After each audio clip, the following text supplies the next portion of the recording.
Welcome to V V kitchen. இன்றைக்கி நம்ம என்ன பார்க்க போகிறோம்னா முட்டை தொக்கு. வேக வச்ச முட்டை அவங்க பசங்க சாப்பிட மாட்டேன்றாங்களா, ஒரு டைம் இப்படி செஞ்சு கொடுத்து பாருங்கள். வாங்க எப்படி செய்யறதுன்னு பார்க்கலாமா.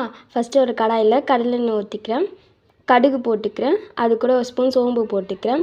இப்போது இடித்து வச்ச பூண்டு போட்டுக்கிறேன், அது கூட கட் பண்ணி வச்ச வெங்காயம் போட்டுக்கிறேன், லைட்டாக வதக்கி விட்டுக்கிறேன். இப்போது ஒரு கொத்து கருவேப்பிலை போட்டுக்கிறேன். இப்போது 2 ஸ்பூன் இஞ்சி பூண்டு பேஸ்ட் போட்டுக்கிறேன், நல்லா மிக்ஸ் பண்ணி விட்டுக்கிறேன். இப்போது மஞ்சத்தூள் போட்டுக்கிறேன், நல்லா மிக்ஸ் பண்ணி விட்டுக்கிறேன். இப்போது அரைச்சி வச்ச தக்காளி ஊற்றிக்கிறேன், இப்போ நல்லா மிக்ஸ் பண்ணி விட்டுக்கிறேன். அது கூட உப்பு போட்டுக்கிறேன். இப்போது குழம்பு மிளகாத்தூள் போட்டுக்கிறேன், நல்லா மிக்ஸ் பண்ணி விட்டுக்கிறேன். இப்போது மிளகாத்தூள் நல்லா வதங்கட்டும். அது கூட கட் பண்ணி வச்ச முட்டையை போட்டுக்கிறேன், மிக்ஸ் பண்ணி விட்டு மேலே கொத்தமல்லி தூவி சர்வ் பண்ணால் அவ்வளோதான், கமன்னு முட்டை தொக்கு ரெடி ஆகிடுச்சு.